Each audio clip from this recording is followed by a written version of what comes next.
കൂത്താട്ടുകുളത്തുകാരി രമണി പുരുഷപ്രജകൾക്കിടയിൽ പടവെട്ടിയാണ് തൻ്റെ ആരാധകരെ നേടിയിരിക്കുന്നത്. ഒറ്റ നിലവിൻ്റെ ആകാരഭംഗിയോടെ എപ്പോഴും പിടിയാനകളേക്കാൾ ഒരു പടി മുന്നിൽ നിൽക്കുന്നവരാണ് കൊമ്പന്മാർ. കരുത്തും കാര്യശേഷിയും ഇവർക്ക് തന്നെയാണ് കൂടുതൽ. കഥയും കാര്യവുമെല്ലാം അങ്ങനെയൊക്കെ ആണെങ്കിലും കുറേ ആരാധകരെ തൻ്റെ പോക്കറ്റിലാക്കി അത്യാവശ്യം ഞെളിഞ്ഞു നടക്കുവാനുള്ള കോപ്പെല്ലാം ഇവൾ ഉണ്ടാക്കിയിട്ടുണ്ട്.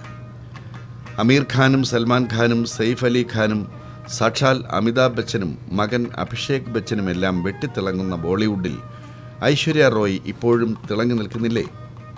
പെൺപെരുമയുടെ തിളക്കമുള്ള ഒരധ്യായമാണല്ലോ ആ ലോകസുന്ദരി. ഐശ്വര്യ റായിക്ക് ബോളിവുഡിൽ തിളങ്ങാമെങ്കിൽ എനിക്ക് ആനക്കമ്പക്കാരുടെ കോളിവുഡിൽ തിളങ്ങാമെന്ന് തന്നെയാണ് രമണിയുടെ വാദം.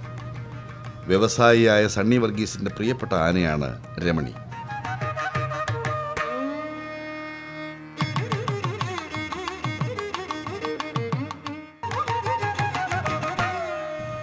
കളരിക്കാവ് വീട്ടിലെ അമ്പാടിക്കണ്ണന് ഈ വീട്ടിൽ എന്തും ചെയ്യാനുള്ള സ്വാതന്ത്ര്യമുണ്ട്.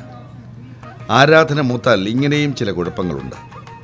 എന്തും ചെയ്യുവാനുള്ള സ്വാതന്ത്ര്യം നൽകും, എന്തും പറയാനുള്ള അനുവാദം കിട്ടും. അങ്ങനെ കിട്ടിയ സ്വാതന്ത്ര്യത്തിൽ അർമാദിക്കുകയാണ് കുട്ടിപ്രായത്തിൽ തന്നെ ധാരാളം ആരാധകരുള്ള അമ്പാടിക്കണ്ണൻ.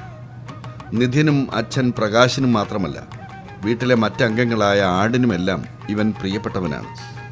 വീട്ടിനുള്ളിൽ കയറിയാൽ കണ്ണിൽ കാണുന്നതെല്ലാം കണ്ണൻ തട്ടിമറിച്ചിടും. അത് ട്യൂബ് ലൈറ്റെന്നോ ഫാനെന്നോ കസേരയെന്നോ ഭേദമില്ല. നിധിനും അച്ഛനും അതൊക്കെ ഒരു നേരം പോക്കാണ്.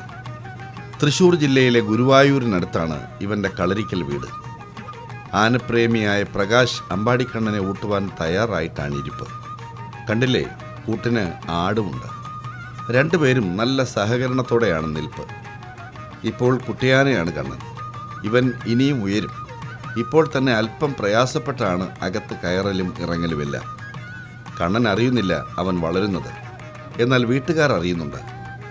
അങ്ങനെയാണെങ്കിൽ ഈ വാതിലുകൾ പൊളിച്ചു മാറ്റേണ്ടി വരും.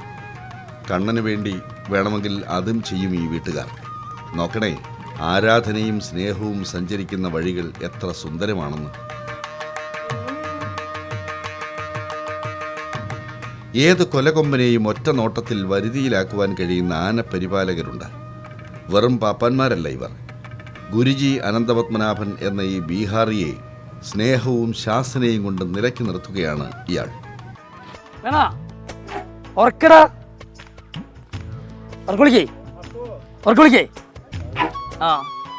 ശബ്ദം വരുന്നില്ലേ? മനുഷ്യന് മാനം കിടത്തണം. ഉറക്ക. ആനയെ അടുത്തറിഞ്ഞ അനേകം വ്യക്തിത്വങ്ങളുണ്ട് നമ്മുടെ പൊതുസമൂഹത്തിൽ. പ്രമുഖ എഴുത്തുകാരനും സാംസ്കാരിക പ്രവർത്തകനുമായ മാടമ്പ് കുഞ്ഞുകുട്ടൻ, നടന്മാരായ ജയറാം, ബാബു നമ്പൂതിരി തുടങ്ങിയവരെല്ലാം ആ കണ്ണിയിലെ മുതിർന്നവർ. ആനയെ അകക്കണ്ണുകൊണ്ട് കാണുകയും അറിയുകയും ചെയ്യുമ്പോൾ മാത്രമേ ഒരാൾ ആനക്കമ്പക്കാരനാകുന്നുള്ളൂ. പ്രകൃതിയെ സ്നേഹിക്കുന്നവരാണ് ആനപ്രേമികളും. ഇവരുടെ കരങ്ങൾ ശക്തമാകട്ടെ. ആനക്കഥകൾ അവസാനിക്കുന്നില്ല. വീണ്ടും അടുത്ത ആഴ്ച കാണാം. നന്ദി, നമസ്കാരം.